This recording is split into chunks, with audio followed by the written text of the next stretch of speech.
આપણે વાત કરીએ કે ઘણીવાર આપણે મોટી મોટી મુસાફરી કરવી પડતી હોય છે, લાંબી મુસાફરી કરવી પડતી હોય છે, જે મુસાફરીની અંદર આપણે આપણું ટુ વ્હીલર લઈને જતા હોય છે, અમુક વાર ફોર વ્હીલર લઈને જતા હોય છે, અમુક વાર પેસેન્જર વ્હીકલ લઈને જતા હોય છે, પણ આપણે જે ટ્રાફિકના નિયમો પાડવાના હોય છે એનું આપણે ધ્યાન ભૂલી જતા હોય છે.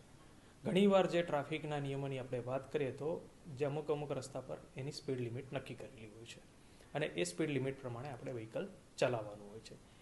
અમુક જગ્યા પર 80ની સ્પીડ લિમિટ હોય છે, અમુક જગ્યાએ 100ની સ્પીડ લિમિટ હોય છે, તો અમુક જગ્યાએ 30 કે 40ની સ્પીડ લિમિટ હોય છે. એ સ્પીડ લિમિટ એના માટે હોય છે કે ત્યાંથી અમુકવાર પ્રાણીઓ પ્રસાર થતા હોય છે, ત્યાં બાજુ ઘણા બધા રાહદારીઓ નીકળતા હોય છે, પગપાળા યાત્રીઓ નીકળતા હોય છે અને એ પ્રમાણે એની સ્પીડ લિમિટ નક્કી કરેલી હોય છે. આપણે વાત કરીએ તો ઘણા બધા એક્સિડન્ટો પગપાળા યાત્રીઓના થતા હોય છે. એ કોઈક કારણો એમની પણ ભૂલ હોઈ શકે અને આપણે જે વાહન ચલાવનાર એમની પણ ભૂલ હોઈ શકે, પણ આ ભૂલને આપણે તારવવાની છે ને જેના કારણે લોકોની જિંદગી બચાવવાની છે. હંમેશા જ્યારે આપણે આપણું વ્હીકલ લઈને નીકળ્યા હોય છે તો એના જે લાઇટની જે કેપેસિટી છે એ આપણે ચેક કરી લેવી અને રસ્તા પર ચલાવતી વખતે આપણે આગળની સાઈડે એનું ખાસ ધ્યાન રાખવું કે આગળ કોઈ પગપાળા યાત્રી ચાલે છે કે નથી ચાલતું. જો એ વ્યક્તિ ચાલતું હોય તો આપણે સાવચેતીપૂર્વક વ્હીકલ સાઈડમાંથી કાઢવું જોઈએ. બીજી વસ્તુ એ કરીએ કે ટ્રાફિકના નિયમોની વાત કરીએ તો રસ્તા ઉપર એક એજ લાઇન આવતી હોય છે કે જે એજ લાઇનની બહાર પગપાળા યાત્રીઓ ચાલતા હોય છે.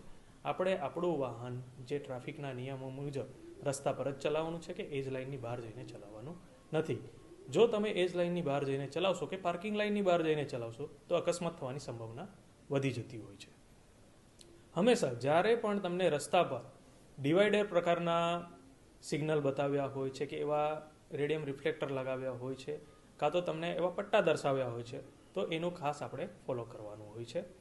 જો તમને એવું લાગતું હોય કે આપણે વ્હીકલ ચલાવતી વખતે સામે કોઈ હેવી વાહન જાય છે અને ઓવરટેક કરવું હિતાવહ નથી તો આપણે એવા વાહનનું ઓવરટેક કરવાનું નથી.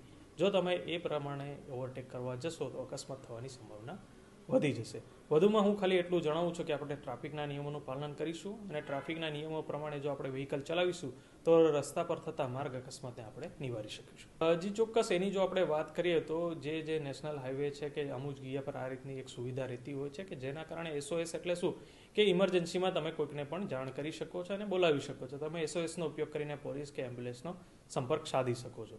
પરંતુ એના કરતાં જો આપણી જોડે મોબાઈલ હોય તો આપણે 108 અને 100 નંબર પર કોલ કરી અને પોલીસને તુરંત જાણ કરી અને એના કરતાં પણ ખાસ જો તમારી જોડે વ્હીકલ હોય અને કોઈ વ્હીકલમાં વ્યક્તિનું એક્સિડન્ટ થયું હોય તો એ વ્યક્તિને તુરંત આપણે હોસ્પિટલ પહોંચાડવા જઈએ અને ગુડ સમેરિટન તરીકેની આપણી ભૂમિકા ભજવવી જોઈએ.